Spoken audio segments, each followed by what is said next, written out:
Donald Trump American പ്രസിഡന്റായി ചുമതലയേറ്റതിന് പിന്നാലെ Indian ഓഹരി വിപണിയിലും തിരിച്ചടി.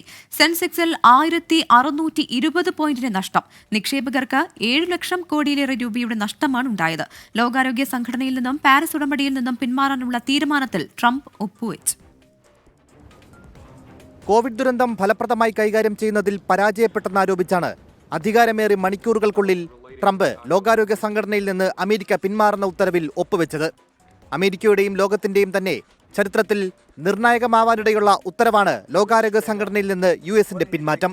വിഷയത്തിൽ പ്രതികരിച്ച ലോകാരോഗ്യ സംഘടന നിർഭാഗ്യകരമായ നീക്കമെന്നാണ് ട്രംപിന്റെ തീരുമാനത്തെ വിലയിരുത്തിയത്. അമേരിക്കയിലെ ജനങ്ങളടക്കമുള്ളവർക്ക് വേണ്ടിയാണ് തങ്ങൾ പ്രവർത്തിക്കുന്നതെന്നും ഈ നീക്കം അമേരിക്ക പുനഃപരിശോധിക്കുമെന്നാണ് പ്രതീക്ഷയെന്നും WHO പ്രസ്താവനയിൽ പറഞ്ഞു. സംഘടനയ്ക്ക് ഏറ്റവും അധികം സാമ്പത്തിക സംഭാവന നൽകുന്ന രാജ്യമാണ് അമേരിക്ക.